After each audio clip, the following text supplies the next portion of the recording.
안녕하세요. 김태훈의 현명한 투자자 방송 시작하겠습니다. 본 영상에 다루는 내용은 투자 권유가 아니며 각 개인의 투자 판단에 대한 책임을 지지 않습니다. 별도 SNS 채널 가입을 유도하거나 투자 권유 및 유료 리딩 서비스 홍보하는 불법 사칭 계정에 유의하시기 바랍니다. 자, 오늘은 시장에서 이 AI 인프라 투자, 이게 미국에서 이제 트럼프가 취임한 지 이틀째 들고 나온 이 핵심 그 정책인데요.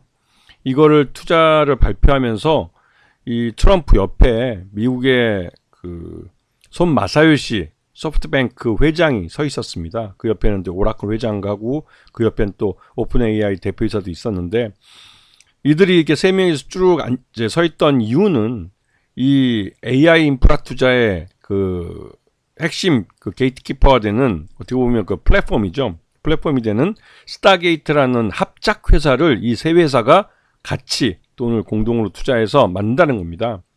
이게 이제 AI 인프라 투자를 미국 내 전국에 AI 데이터 센터를 까는 것인데, 여기에 들어가는 전력망이나 이런 것도 함께 투자를 하는 것이고, 그렇게 하는 것을 스타게이트라는 회사를 통해서 한다는 것입니다.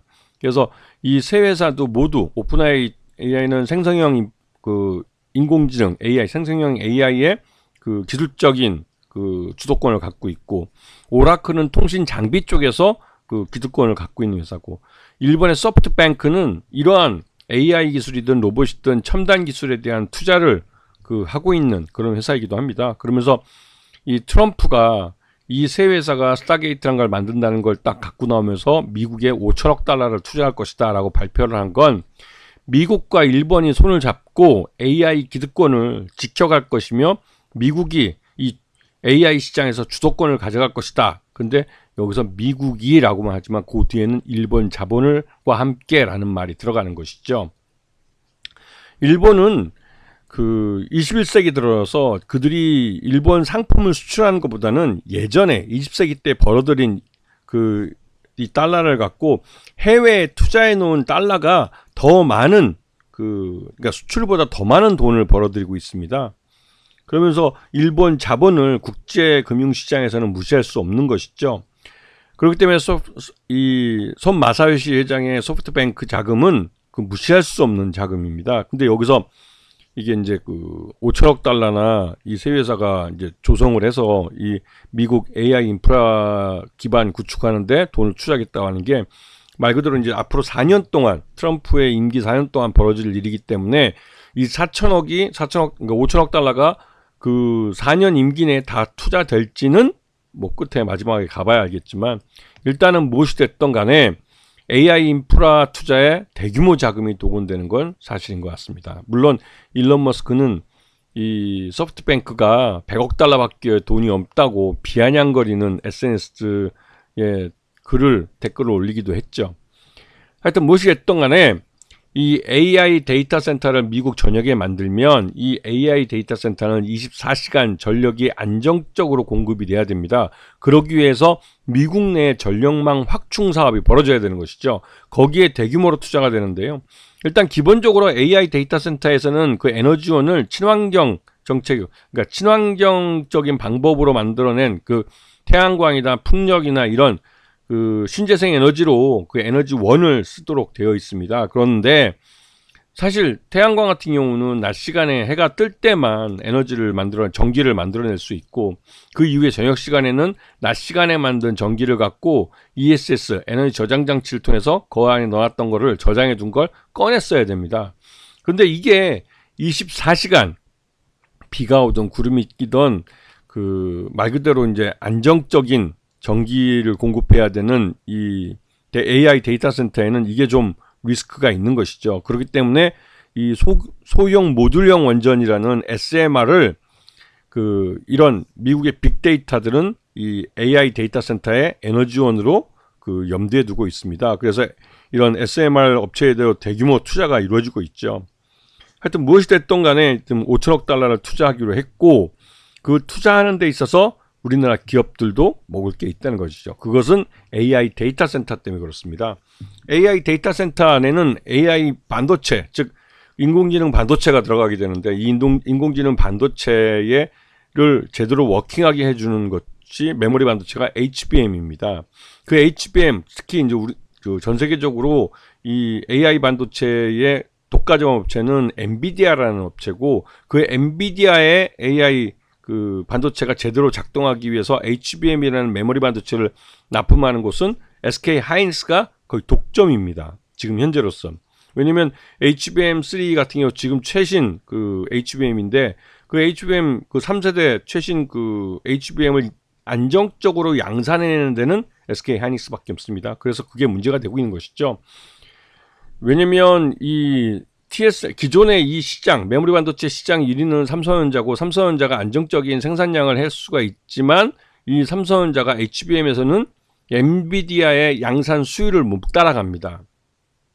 그렇기 때문에 이 엔비디아가 양산 승인을 계속 안 내주고 있죠.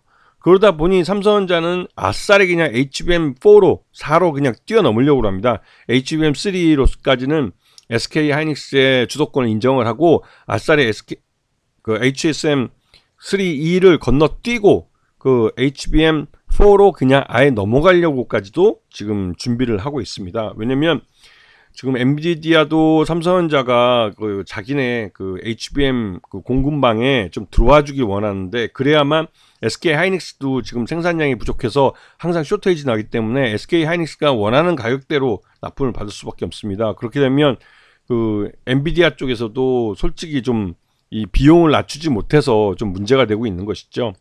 근데 여기 보시면 아시겠지만 이 반도체 장비 중에 이오테크닉스라는 레이저 업체가 있습니다.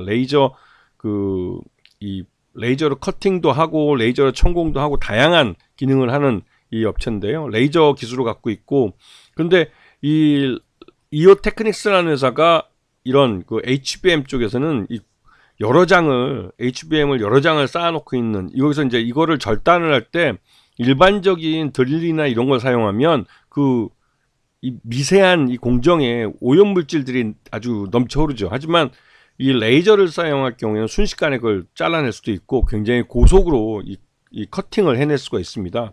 이 공정의 편의성도 굉장히 높은 것이죠. 효율성도 높고. 그래서 이오테크닉스의 커팅 기기가 2025년에 많이 그 수요가 생길 것으로 생각되고 있고, 그에 따라서 실적도 이오테크닉스는 올해 2025년에 굉장히 좋아질 것으로 예상되고 있는 그런 상황입니다. 그래서 지금 AI 반도체를 만드는데 한국의 반도체 장비와 반도체 회사들이 여기에 협력하고 있기 때문에 그 수혜를 받을 가능성이 크고, 미국이 말 그대로 전국에다가 AI 데이터 센터를 만든다면 여기에 들어가는 반도체 양이 어마무시합니다. 그래서 그 반도체들을 생산하기 위해서는 국내 이 반도체 장비 업체들도 장비들을 많이 만들어낼 수밖에 없는 것이죠. 여기 보시면 이오테크닉스의 레이저 장비들이 나오는데요. 마킹이 주가 되고, 그러니까 그러니까 어떤 제품을 만들 때 거기에 부품 일련 넘버나 이런 것들을 레이저로 다 표시를 합니다. 순식간에 거기다 이제 레이저로 태우는 거죠. 겉표면을 태워서 그 회사의 이런 이 부품의 뭐 이름이나 뭐 로또 번호 이런 것들, 이력을 추적하기 위한 이런 기록들을 표면에 남기는 겁니다. 이걸 이제 마킹 작업이라고 하는데요. 이것도 하고 또 요즘 HBM에서 유명해진 건 이 커팅입니다. 이 커팅이 이 반도체 기판을 여러 개 이제 그 반도체를 쌓아놓은 적층을 하다 보니까 이 적층에서 그 표면의 불필요한 부분을 잘라낼 때 이거를 일반 드릴을 사용하면 그 오물들이 너무 많이 발생하는 거예요. 그리고 이제 미세한 이 반도체다 보니까 이게 오작동을 일으킵니다. 그래서 아싸리 여기다가 이 커팅 기기, 레이저 커팅을 사용하는 것이죠. 물론 일반 이 드릴링이나 이런 걸 사용하고도 훨씬 빠른 속도, 공정 속도가 굉장히 빨라지는 겁니다. 그거 외에도 어닐링이니 뭐 다양한 분야에서 이 이오테크닉스의 레이저 장비들이 사용되고 있습니다. 지금 보시게 되면 이오테크닉스의 레이저 커팅 장비가 2024년을 기점으로 해서 2025년에 확실하게 많이 사용될 거라고 예측이 되고 있는 그런 상황이죠. 자, 그리고 실제로 이제 그 레이저 우리 이오테크닉스의 이 레이저 마커나 이런 응용기기들이 전체 매출의 70% 정도를 차지하고 그 외 상품들이 30% 정도 매출을 지난해 3분기까지 차지한 걸 볼 수 있고, 해외에서 텍사스 인스트루먼트나 BOE 같은 중국 업체들, 이게 이제 주요 고객들이 되고 있고, 국내에서는 삼성전자와 하이닉스, SK 하이닉스죠. 이런 쪽이 주요 고객사가 되고 있습니다. 그래서 지난해 3분기까지 실적을 보면 매출 외형도 증가하고 영업이익도 뭐 영업이익은 소폭 줄어들긴 했지만 그래도 이 정도면 선방을 한 거고요. 당기순이익은 재작년보다 좀 많이 줄긴 했습니다. 그렇고 최대주 특수관계인 포함한 31.06%로 경영권은 굉장히 안정되어 있는 모습을 보여주고 있죠.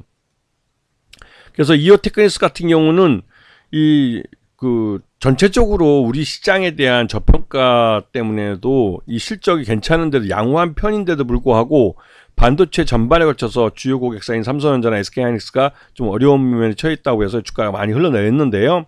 그랬다가 작년 11월 29일 날 11만 3,500원을 저점으로 찍고 그 이후로 반등하는 모습을 보여주고 있습니다. 그래서 최근 들어서 올해 들어와서 새해 들어와서는 2025년 들어와서는 확실히 실적이 좋아진 실적을 주가에 반영하는 흐름을 보여주고 있고 지난해 3분기까지 실적이 한 20만 원 정도 예상되고 있기 때문에 이 실적을 주가에 반영하는 흐름을 보여주고 있습니다. 그리고 올해 이 레이저 커팅 쪽에서 이제 확실히 그 수요가 많이 늘어날 가능성이 크기 때문에 HBM 기술이 발전하고 또 삼성전자도 어떤 식으로든 올해는 엔비디아양 그러니까 엔비디아양 HBM을 양산을 할 가능성이 크기 때문에 이 이오테크닉스의 레이저 커팅기에 대한 수요가 늘어날 수밖에 없는 그런 상황이기도 합니다. 근데 이런 면들을 반영을 해서 이오테크닉스의 올해 실적은 굉장히 좋아질 것으로 예상이 되고 있고 작년 실적을 놓고 봐도 현재 주가는 저평가되어 있는 상태이기 때문에 이러한 실적을 주가에 반영하는 흐름이 올해 나타날 가능성이 큽니다. 그래서 이 반도체 쪽을 좀 관심권에 두고 보셔야 할 타임이라는 것이죠. 아시겠죠? 자, 오늘 방송 여기서 마치겠습니다. 감사합니다.